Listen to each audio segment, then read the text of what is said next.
and the church becomes like its elder.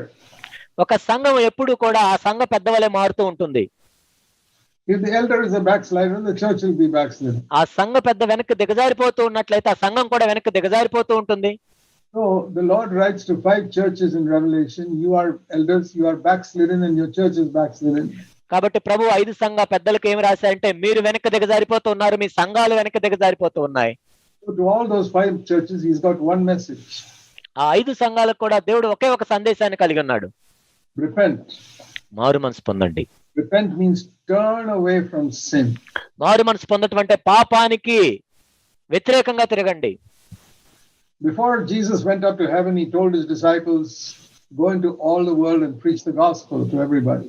యేసుక్రీస్తు ప్రభువారు పరలోకమునకు ఆరోహణం కాకముందు తన శిష్యులతో ఈ విధంగా చెప్పారు, మీరు సమస్త దేశములకు వెళ్లి నా సువార్తను ప్రకటించుడి. That was his last message before he went to heaven. యేసుక్రీస్తు ప్రభువారు పరలోకమునకు వెళ్ళక ముందు చివరి వర్తమానం అది.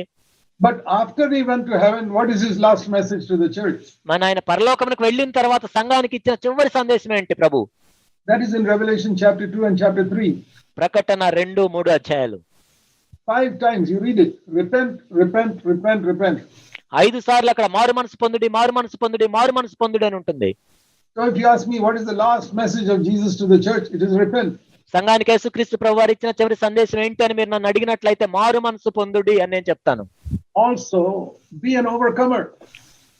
మీరు జయించువారుగా ఉండండి. All the 7 churches, the Lord says, if you overcome, this is it, I'm going to reward you.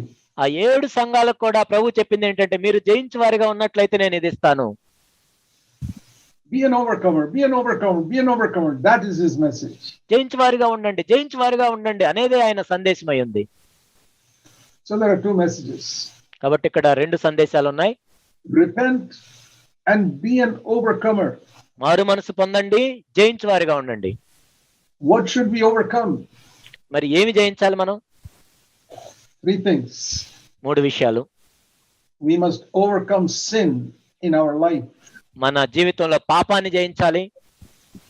That means in our life, in our home, in the office, in the world. అంటే మనం ఇంట్లో, మనం పనిచేసే స్థలంలో, ఈ లోకంలో.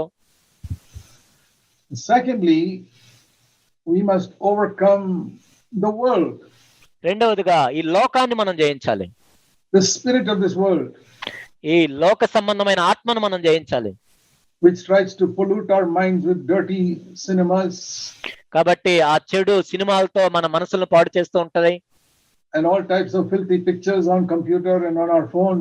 ఆ computer లో, ఫోన్ లో వచ్చే బూతు బొమ్మలు. We have to overcome that. వాటిని మనం జయించాలి. The love of money, that's a big thing in the world. ఈ లోకంలో మనం చూసినట్లయితే ధనాశ అది ఎంతో పెద్దది. To have money is a good thing. డబ్బులు కలిగి ఉండటం మంచిదే. Because then only we can live. ఆ విధంగానే మనం జీవించగలం కదా. Jesus also earned money as a carpenter up to the age of 30. 30 సంవత్సరాలు వచ్చే వరకు యేసుక్రీస్తు ప్రభువు గారు కూడా ఒక వడ్రంగి వానిగా డబ్బులు సంపాదించారు. To take care of his family needs, he had 4 brothers and 2 sisters. తన కుటుంబాన్ని పోషించుకోవటానికి ఆయనకి 4 సహోదరులు, 2 సహోదరీలు ఉన్నారు. But he never loved money. కానీ ఆయన ఎప్పుడు ధనాన్ని ప్రేమించలేదు. We must earn money but not love money. మనం డబ్బు సంపాదించుకోవాలి కానీ దాన్ని ప్రేమించకూడదు. It's perfectly all right to get a very good salary. కాబట్టి మనకు మంచి జీతం ఉండటం మంచిదే.